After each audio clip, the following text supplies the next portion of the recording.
in a room. Actually, I've got a bit of video meeting fatigue over the past year, but it's still a really good and positive thing that we're gathered as we are.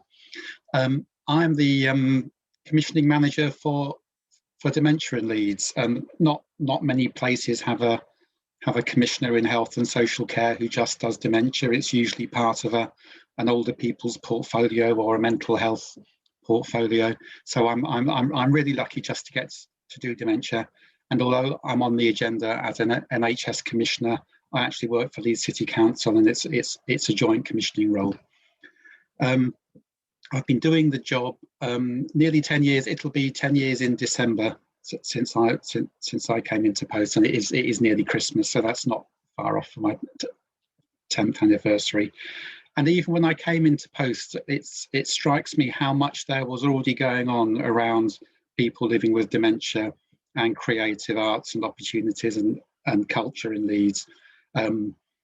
My colleague Debbie Marshall, working with was leading the peer support service for people with dementia, and already working with museums and galleries and the Playhouse as one example of that. There was already quite a lot going on, and over the time that I've been in post, there's been a couple of things that ArtLink were already working on their living story project with the inpatient people on the inpatient wards at the Mount, and that can still be found online. There's some lovely artwork. I've been able to fund a few bits and pieces myself, some work that ArtLink did at Donisthorpe Hall and Bay Tree Day Centre in North Leeds. For example, the odd bits of grant funding that's gone on enabling some creative arts, but most of what's going on has been people's own initiatives and organisations being dementia inclusive, dementia friendly, and engaging with people.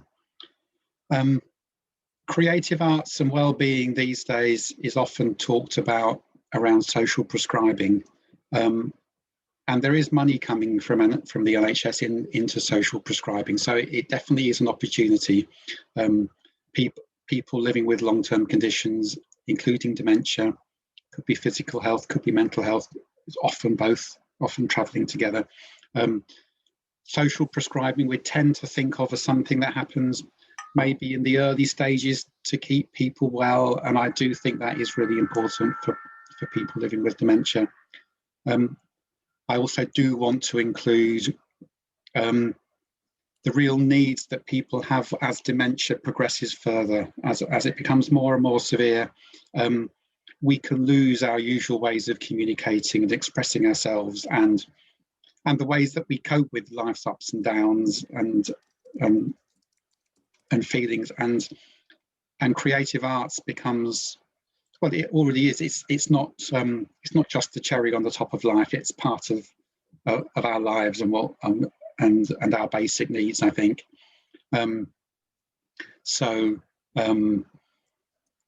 If someone's in the later stages of dementia and communication appears to have closed off for them, it's amazing how much art or a piece of poetry or the opportunity to engage in dance or certainly music, old songs, old hymn tunes can unlock people and bring things out and reduce distress. And there's an economic commissioning case here, just in case people thought I was getting a bit too abstract for a commissioner, that supporting people with dementia who are disoriented to the day and the night, who are in distress, who are agitated, restlessly searching for things, can also be very expensive to look after. And there's definitely a commissioning case to be made for investing in creative arts and opportunities at all stages of the dementia journey.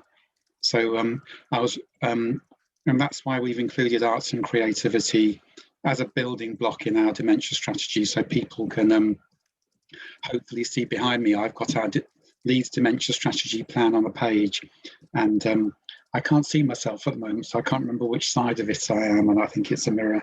image anyway, but there's some people building some building blocks. There's 13 of them, and one of them is arts and creativity, and so that's there at the heart of our dementia strategy. Working in Leeds, the city as a whole, I think the place as a whole is signed up to preventive approaches and things that keep people well, and we don't have to keep making the case for that, because it's already been accepted. It's already in our health and wellbeing strategy for Leeds. So I'm not coming here flush with money, with pockets full of commissioning benevolence, but I do think we have opportunities to make arts and creativity not just a matter of nice little one-off projects, but really make it part of what we do to help people live well with dementia in Leeds. But thank you. Thank you so much, Tim. So I'd just like to introduce Robyn Dowlen, Dr. Robyn Dowlen from the Centre for Cultural Value and the Creative Ageing Special Interest Group. Robyn, if you could come and join us.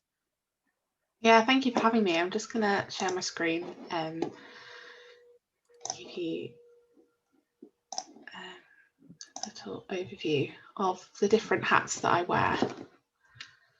It's going to work.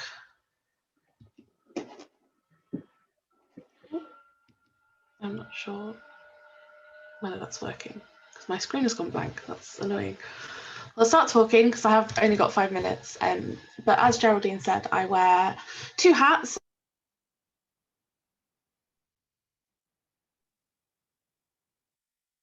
So I'm Vice Chair of the British Society of Gerontology's Special Interest Group. Geraldine, can you hear me? I lost you for a moment, but you've come back. Okay, great. My screen has gone completely blank, so I cannot tell what's happening. So if you stop hearing me, I'm really sorry. But essentially, the British Society of Gerontology's Special Interest Group in Creative Ageing is a group of people who've come together to explore creative ageing from a number of different perspectives, so research, practice and policy. And we essentially arrange symposia on different topics under this very broad umbrella of creative ageing, and also support opportunities for, I seem to have come back, so I'm going to stop sharing my screen and just talk in the hope that my computer isn't going to crash again. There we go. Okay, I can see you now. So at the British Society of Gerontology Special Interest Group, we really support finding ways to collaborate with different people to conduct research in the area of creative ageing. And we have an international membership. A lot of our members are in the UK, but we also have people in the States as well who are part of our network. And I can send all the links in the chat to find out more about this network, but we are having a symposium at the conference this year, which is specifically looking at sort of responses to COVID and creative approaches to research during times of COVID. So I had a lovely slide for you with some nice pictures outlining everything we did, but my computer is not playing ball, so I don't have that for you. So I'll talk about the Centre for Cultural Value now, and the Centre for Cultural Value is based at the University of Leeds. And my role at the centre is in synthesising and appraising research literature to understand the different ways in which culture, health and wellbeing programmes are evaluated and researched, as well as sort of understanding how strong the evidence is in certain areas, and what we might do in research going forwards to address these gaps in the literature. So you'll be interested to know that 2 of our themes coming up are in the area of creative ageing. So we're doing one review which is focusing on the physical health of older people and how arts and cultural activities can support that.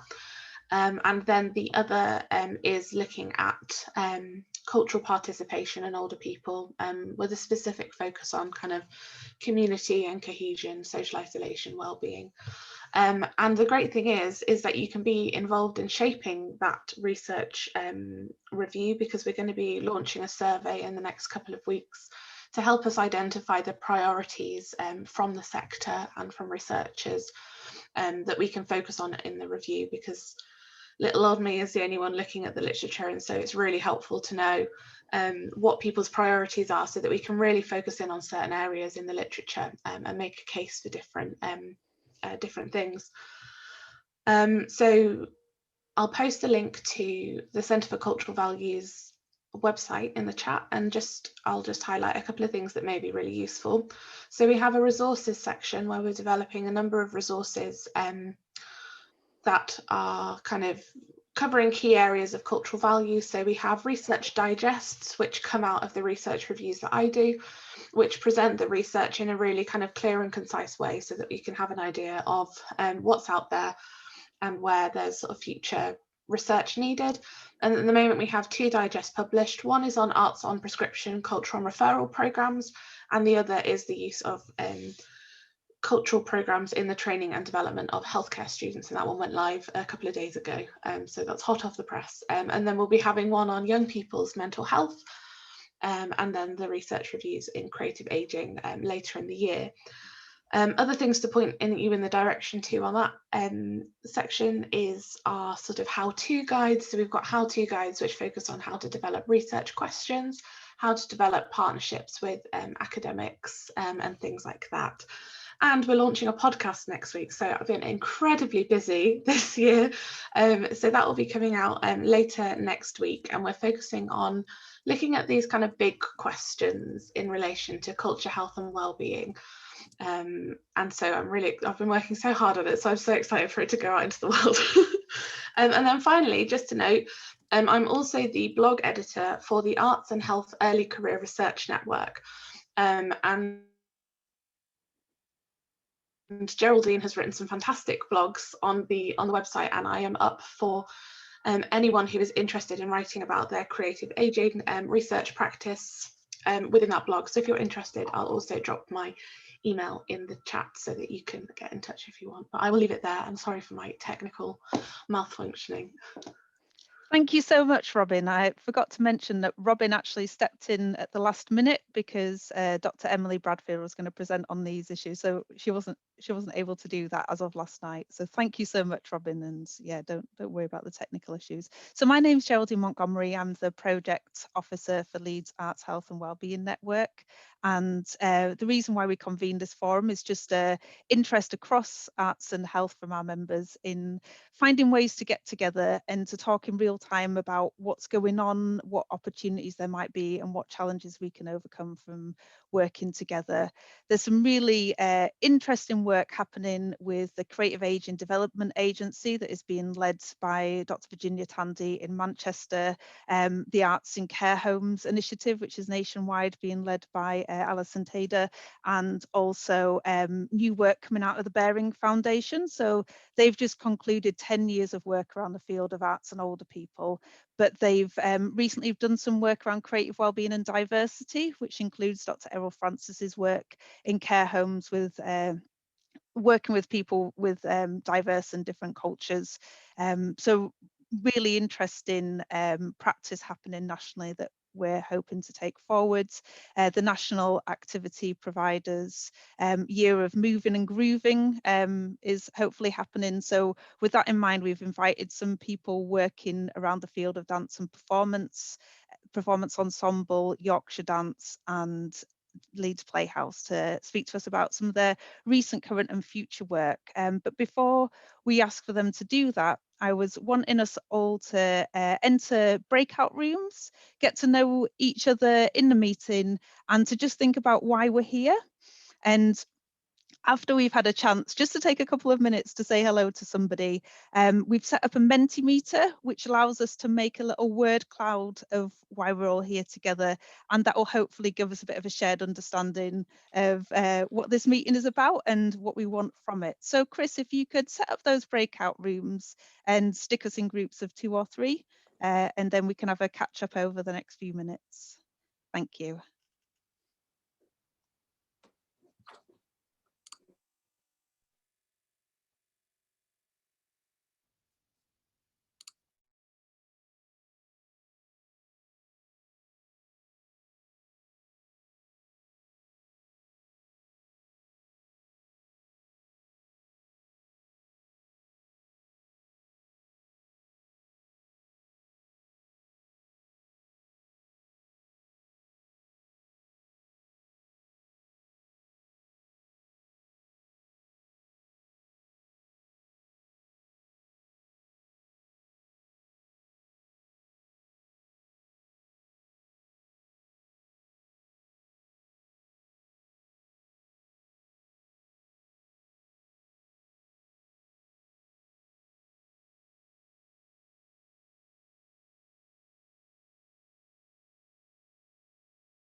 So welcome back, everybody. We're still waiting another 40 seconds to bring everybody back from their little breakout rooms. But if you haven't had the chance, if you can click on the link in the chat to have a go at the Mentimeter, which is populating as we speak.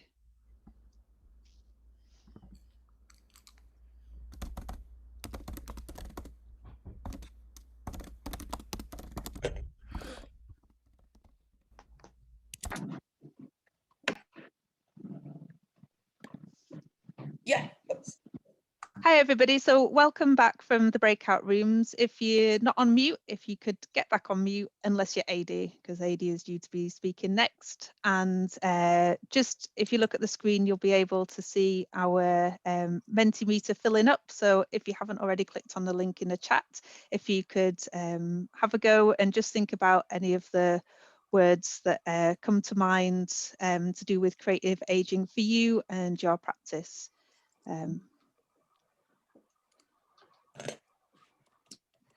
I'll just pop the link back. Oh, wait a minute. Oh, I shouldn't have done that. That was my notes of what I was meant to be saying. Let me, could you repost that in the chat, Chris, for us, the link?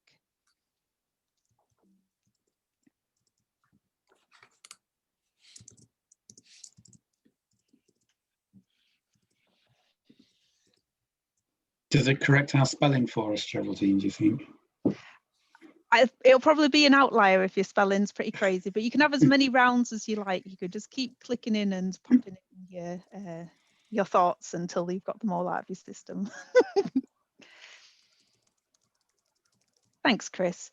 So AD, if you'd like to come in on the conversation and tell us a bit more about Immature Company, and then we'll be hearing from Maggie at Leeds Playhouse and Lucy at Performance Ensemble.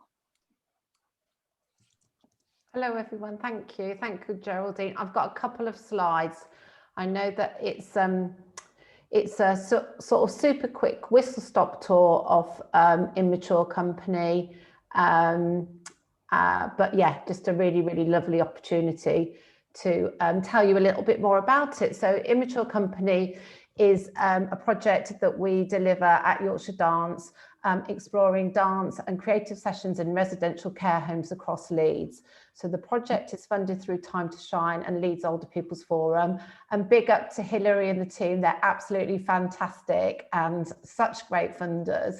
And we were funded to work for 3 years, initially with 9 care homes, but obviously last year we couldn't get into any of the care homes. Oh, sorry, Chris, could we go back? That's why we couldn't get into any of the care homes.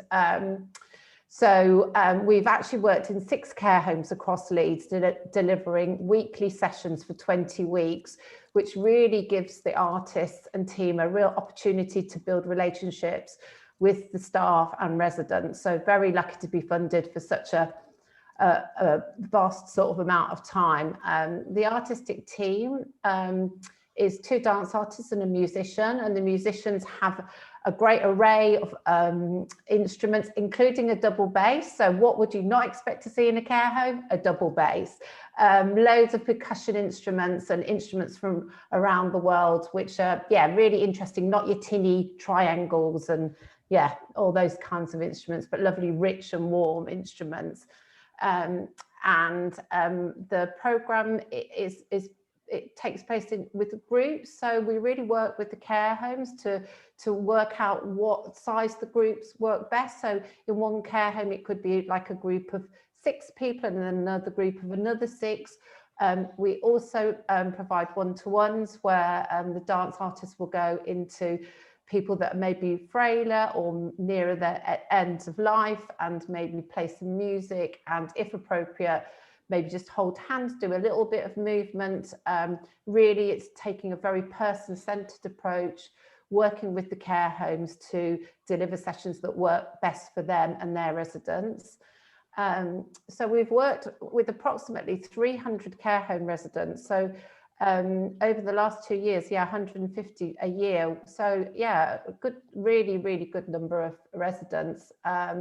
And we also always invite staff and family and friends to join and be part of the programme. That's really very much something that we like to do. The aims of the project are to reduce isolation, improve well-being, and explore the use of touch, which, you know, when Hannah Robertshaw, my colleague, kind of was developing this project many years ago, we never realised actually how important touch would be, and especially now where none of us can experience touch, it's really interesting to look at care home residents and the touch that they have.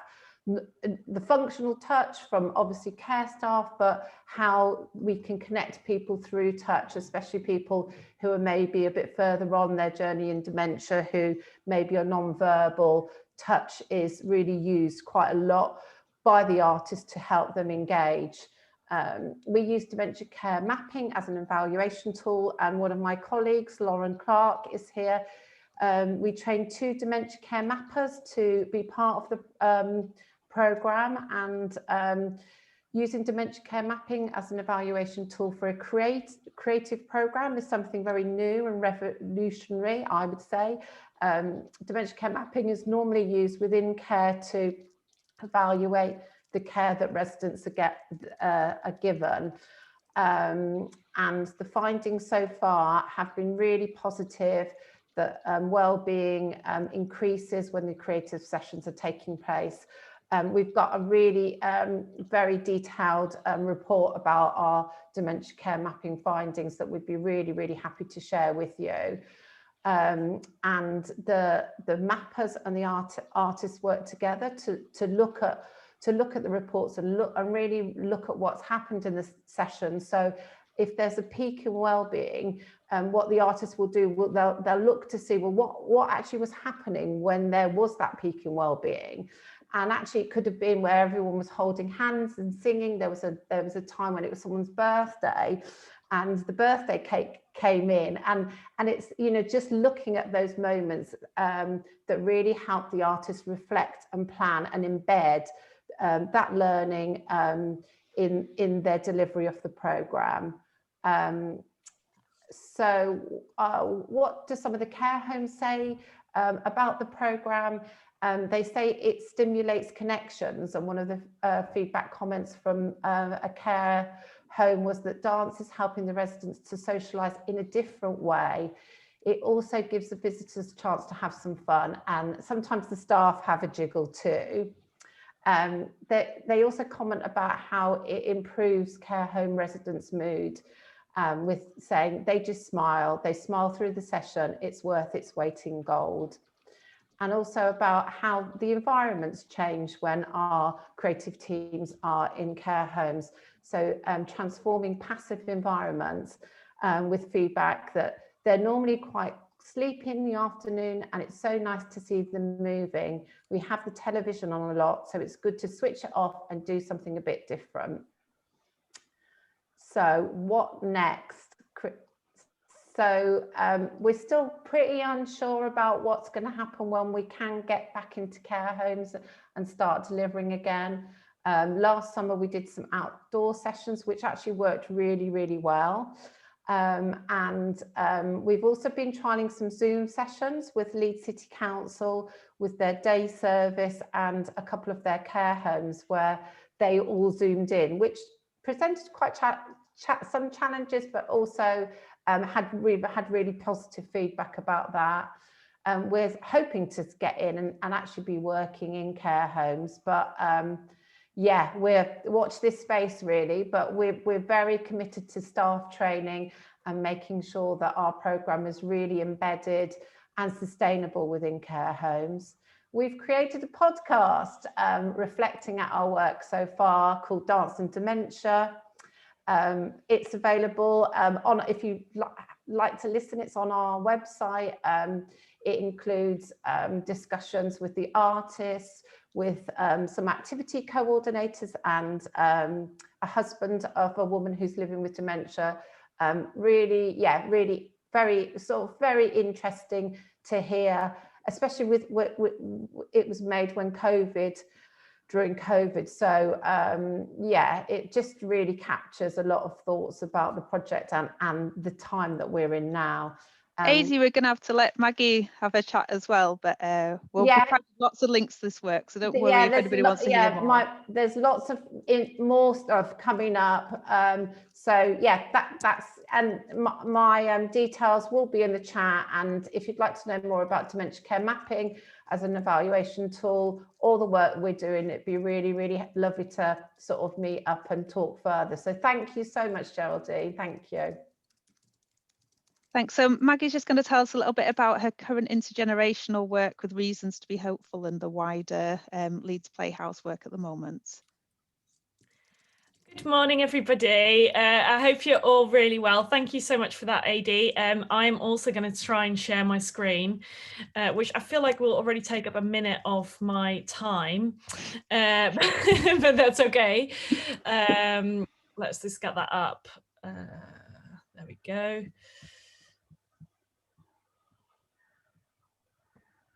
Oh, sorry. Okay, this is not, is it not working? There it is.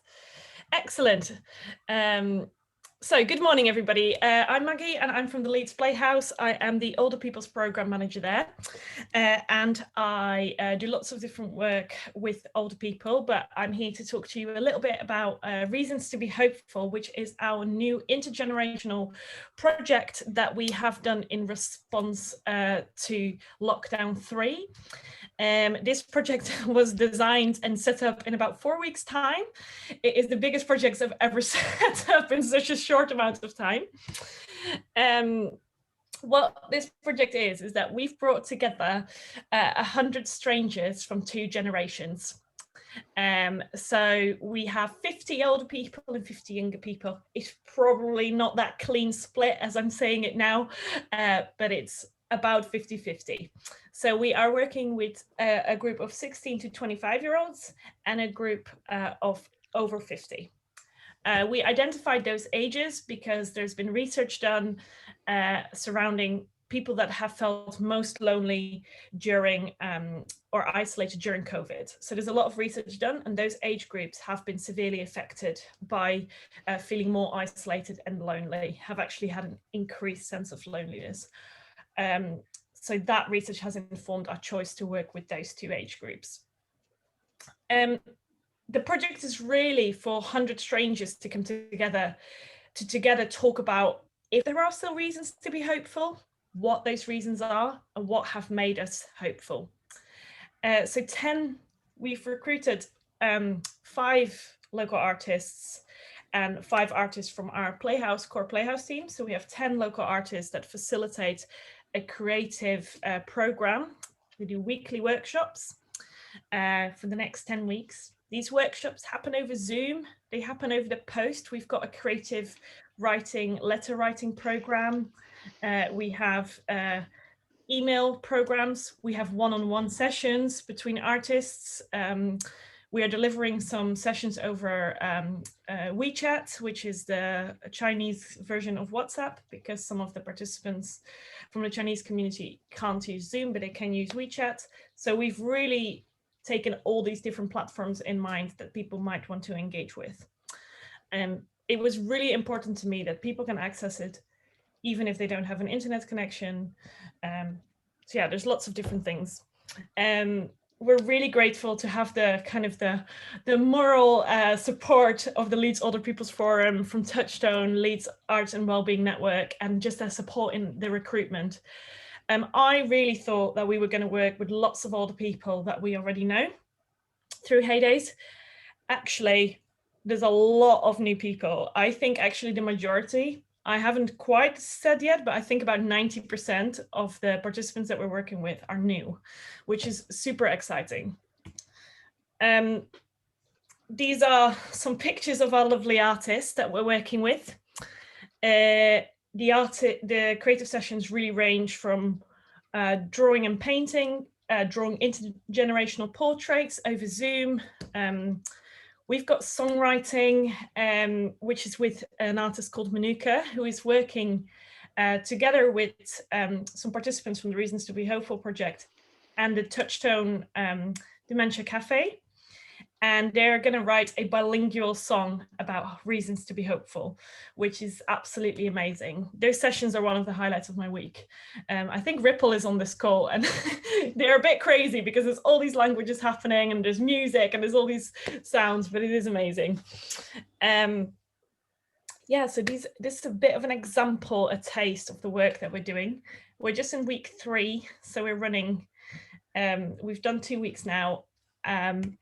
And we've had some really lovely feedback. The end of this program is going to lead to a multimedia tapestry, which will be presented at the front of the Playhouse on the new windows, where we will talk about reasons to be hopeful. But also you can access this exhibition online. There will be music to be listened to online as well. There will be stuff sent out to the post to people. So there's all different ways to engage with this. Just briefly before I finish, I just wanted to say that we are working with such a variety of people in this project. We have a lady in a care home that's joining in on an evening session to do drama workshops. We have we have someone in Peterborough who's taking part in this project. There's all these different all these different people from kind of all walks of life that have joined into this project, which is so exciting. A participant who lives in London to study, she feels very isolated at the moment, and she has identified that this project has given me hope. The warmth of Northern voices radiating through my screen when I feel isolated. And that is a really lovely thing to hear. And we've heard this from participants in the first 2 weeks, that they're just, these sessions are really giving them a bit of hope. That was really quick. I'm really sorry, but if you would love to talk to me a bit more, or find out a bit more, you can email me, or you can email the Reasons to be Hopeful team at leedsplayhouse.org.uk. And also, if you ever want to come to any of the sessions just to observe, I'm sure we can arrange that. So just let me know. And I'd love to welcome you to one of the kind of crazy, fun, creative sessions for Reasons to be Hopeful. Great. Okay, that's it. Thank you so much. So over to Lucy to tell us a bit about the work with Performance Ensemble and the Promise of a Garden. Right, I'm going to cut my talk slightly just because I'm aware of time. Just to let you know, the Performance Ensemble is an ensemble theatre company of older performers who create art with the experience of age, and it's led by our artistic director, Alan Lydiard, who's really sorry not to be here today. The Promise of a Garden is taking place over 4 weeks this summer in the Quarry Auditorium, and it's a project that has co-production, collaboration and community at its heart. I'm going to define it in 3 stages. The first has already begun, and it's creating new sustainable creative collaborations across the older communities of Leeds and inviting them to engage creatively with the Promise of a Garden as a provocation. We're working with Lily Craig, Ali Kay, who's here, and Maggie to explore ways to engage with different older people's groups across Leeds and invite them in any way they want to collaborate, activities, storytelling, taking and posting photos on our Instagram account, which is @thegarden2021. I can put that in the chat. The second stage takes place in the first 3 weeks of our residence in the Quarry Auditorium. We're going to convert the stage space into an art installation. So for the first 3 weeks, we're actually creating a piece of art. We're turning the Quarry Theatre into an art gallery. And this piece of art, this garden that we're building in a theatre, will evolve every day. It will be filled with a mixture of real, live plants, with the unreal, with things that have been made for us by the community, with things that challenge a sense of scale, things that have been gifted to us. Basically, we want to create a shared garden, a garden that belongs to everybody. So our invitation to these communities is to make, participate, photograph, tell stories, contribute to the idea of what the Promise of a Garden means for them. And this art and the meaning that we're making can only grow and evolve because of the engagement we have with the community. So the more people that engage, the better and bigger and more beautiful our garden will be. I'll skip going over, it could be anything. It could be like a painted rock or a plant that they want to give us. It could be a flower they want to make. It could be as a group that they're going to make something that's going to be in the performance, or just coming online or telling us a story or talking to somebody that we can then place into the project in some way. So this garden, as I say, grows through engagement. And we're hoping there will be times through this 3-week period when people can visit us during the day. It'll obviously have to be controlled because of the situation, but and come and catch a spontaneous performance and talk to us. Which, as I say, meeting and beginning relationships is very much what this project is about. In the final week of The Promise of a Garden, we'll have evolved a performance that takes place on the art installation and includes stories, music and dance, and features the contributions that have been made. So people will come back, hopefully, to the performance and see a plant they gave or a rock or something somewhere in the space. So it's, as I say, it's about making new connections and new relationships across the Leeds communities and then taking them beyond this into the future. So building long-term relationships that are sustainable, where we can continue to make art together. That's me done. Thank you so much, Lucy. So quick, so amazing. So the rest of our meeting, we just wanted to share some of the upcoming opportunities happening in Leeds around creative ageing. So Gavin from Hoot Music, Rachel Ben from 100% Digital Leeds, and Joe Volpe from Aging Better all had ideas, opportunities and resources that they wanted to share. We also have heard from Tom Bailey, who's on a call about Shine magazine, which may have opportunities to profile this work, and your participants who are involved in creative activities or other activities who are over 60. I've also spoken to Emma Behrman, who's organising a festival of play around April half term and is interested in any kind of playful and creative and fun activities for all ages, but including people who maybe aren't always included in play. So if we could start, Gavin, by hearing a bit more about your work celebrating age. Thanks, Geraldine, and thanks for making time to fit me in to the agenda. Hoot Creative Arts are based in Huddersfield, so strictly speaking, we're not a Leeds-based organisation, but hey. And we've got money for Celebrating Age third phase. We had money for the first 2 rounds of Celebrating Age, and then some of you will probably be very aware and even using some of that money on your own projects currently. They put out a call for money that the DCMS had found down the back of the departmental sofa, I think, and to get that money out really quickly. So we ticked yes, please, and they said okay. But I've been waiting for a while to hear if kind of more strategic development would be permissible within that funding, and they've finally got back to me and said yes. I've been in conversation with a newly establishing care organisation local to us, a cooperative model of care provision, and I approached them with an idea of working strategic level with them from an artist perspective, having an artist in residence, working with them as they set up their organisation and set up the structures of how they commission care and put care packages together. So there's an opportunity to work with us at Hoot to be that artist in residence, or to work with us as an organisation and that's interested in partnering up with Hoot. So basically, I'm here looking to broaden our partnerships and pool of artists that we work with. We've been doing a lot of work internally on what we call IDEA, which is Inclusion, Diversity and Equity in the Arts. So that's a big agenda for us, and this was an opportunity to do that. So please, I'm looking for people to get in touch with me. My email and web address and stuff I put in at the beginning of the chat. Let's, if you're interested in that opportunity to work at that sort of strategic level with a longer term view of how we have an idea about Hoot homes in the future, and having creativity really embedded in care planning and care provision. So we'd love to hear from you and talk to you. So please get in touch. So thank you so much, Gavin, for that great offer. So as mentioned in the chat, everything that we're discussing today, all the speakers, they'll all be in a newsletter going out in a couple of weeks. So nothing that you've heard will get lost. We're saving the chat, we're keeping a recording. But if you have any questions, do get in touch with me directly. Rachel, Ben, tell us more about what you're up to. Thank you, Geraldine, and conscious of time as well. Hi, everybody. I'm Rachel. I'm a digital inclusion coordinator working on the 100% Digital Leeds programme.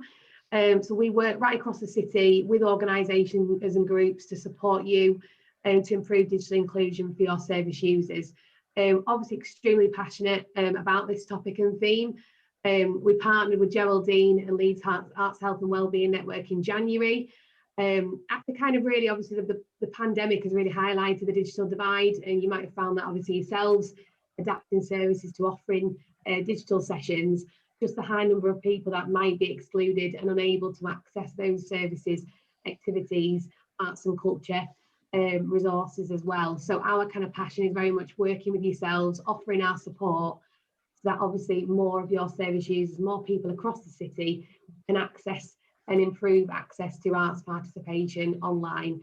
Some of those examples, firstly, was obviously supporting organisations to develop their service offer online. Obviously working with lots of you on the call today to be able to do that. But we offer digital champion training. So I just wanted to say a little bit about that because it's free training that we can deliver with your teams, just so your staff and volunteers are aware of the barriers that your service users and people across Leeds that are digitally excluded might be facing, and really practical ways to overcome those barriers. We don't want digital inclusion to be a barrier for people to engage in arts and culture. So we're really passionate about that. So do get in touch. I'll put my details in the chat and we can definitely offer that. But yeah, just on our partnership with Geraldine, we had a series of 3 webinars that were really successful. Great feedback on those. And that was really about kind of pulling together all this amazing work that you're all doing and an amazing offer of arts and culture across Leeds that is available currently digitally and virtually. So I'll pop the link in the chat as well to that resource page if you've not already seen it. There's so much on it. You know, real thanks to Geraldine as well for collating a lot of that. Lots of your activities that are on the call today. I'm just looking at Alice, Nikki, and Maggie, you know, all those sort of sessions are on there and advertising those fantastic opportunities. But I think do get in touch with us. If you are obviously interested in that digital champion training. We're really keen to make sure, like I say, that digital inclusion is not a barrier for people. We know currently at the minute we've got 90,000 people in Leeds plus that are digitally excluded, which is just really shocking that those people potentially can't access all these amazing resources and sessions that obviously have been available to them, and we know the benefits it could have for their health and well-being. So just to kind of plea really, and a pledge to kind of you all to kind of really, you know, get in touch with us. We really want to kind of, you know, build that network of organisations that are passionate about making a difference and a change around digital inclusion. It's not about enforcing digital upon people in Leeds, it's just about giving them the opportunity, you know, whatever that barrier might be, potentially not having a device, not having the competence and skills, having a language barrier or additional barrier that plays a part with digital inclusion. And we can work with your organisation to kind of break those barriers down across service users in Leeds. So that's me really. So like I say, just get in touch. I'll pop all the links in the chat for what I've said today for more information. But yeah, just keep doing the amazing work and get in touch with us so we can obviously raise the profile of that and ensure more people can access it. Brilliant, thanks so much, Rachel. So Chris, if you could pop another Mentimeter link in the chat. We'd like you, as you're reflecting as we come to the end of our event, to think about what we need to have in our future forum meetings, what we've missed today. Jo Volpe, if you could tell us a bit about your community transport and how you might be able to help people on the call today. Thanks, Geraldine. So we're planning to develop a new transport service in Leeds, and obviously this will be sort of once we've gone through the roadmap and people are able to get out to the groups, but we want it to pitch at the service to this meeting today, because what we'd really like to do is to be able to enable people to get to the groups and to the events that you organise. So essentially we're looking to develop a door-to-door transport service within the city for people who've got mobility issues and for the over 65s, and we're working with existing transport providers to use capacity within existing vehicles. So it's not about purchasing new vehicles, it's about using what's already there, the capacity that's already there. And whilst doing that, we will still need to pay for drivers, so there will still need to be a charge for the service. But we're starting the pilot, we're saying spring, which I think gives us a little bit of leeway into when that's going to start and when we've got more sort of direction about sort of, you know, when we're allowed to go out and travel together. But there'll be a pilot starting in South Leeds, and when we've got all that, when we've got our marketing material and promotion, we'd like to share that with you and your organisations so that you can link in to try and get people out and to the groups that you and to the events that you're organising.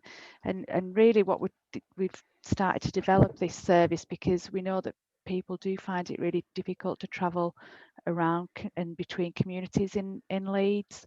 You know, you can get in and out of the city centre, but actually travelling between communities can be quite difficult. So that's just my minute or so to say we'll share some information with you when the service starts.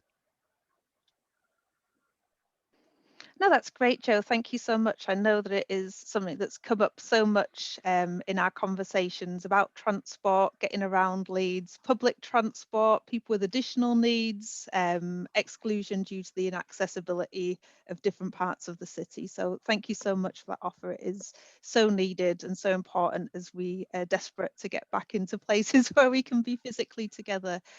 So thanks to everybody who's come on the call today. I know we're running slightly over, but we've shared a link in the chat just for anybody to highlight their priorities as we move forward with this forum. Planning a meeting in June, and I've yet to agree a host, so if anybody's desperate to co-host with me as Leeds City Council have today, do feel free to partner. The whole point of the network is for us to come together and share what we know and have and want to achieve. The other things I just wanted to tell you is it's going to be an Age of Creativity event across May, which is looking at older people and creativity. There's going to be National Creativity and Wellbeing Week within May. Again, we're going to be sharing all the information in our upcoming newsletter. We're going to be looking at more events with 100% digital Leeds and showcasing brilliant work. I think our next session is probably going to focus around care homes, as Arts and Care Homes have asked to join us and tell us more about how they want to work specifically with Leeds, because we were a partner in their events last year. So really good, and I'm going to be looking at inviting people such as Dr. Errol Francis to describe some of their work, and Stacey Coughlin, who's on the call, who's been doing den making in care homes in Manchester. But before I make all these commitments to what that event looks like, I'd love to hear more from the people who've been able to make it today about what they'd like to see, what their priorities are as we come out of COVID. Yeah, Chris, would you be able to share where we are with the Menti so we can have a look?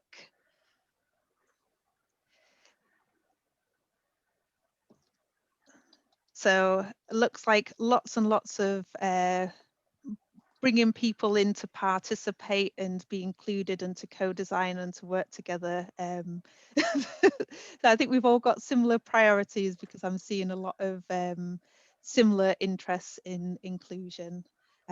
Which is brilliant. The Menti tool is absolutely free, so anybody can use it with any of their groups. It doesn't just do word cloud, it does other kinds of polls and scales and everything else. So yeah, don't keep it to yourself, share it with other people. If anybody on a call isn't a member of Leeds Arts Health and Wellbeing Network, I'll be emailing you via Eventbrite, and you can contact me via Eventbrite for any questions about this event, anybody you want to be put in touch with, and we'll try and follow up every single opportunity that's come out of today. So thank you so much for joining us.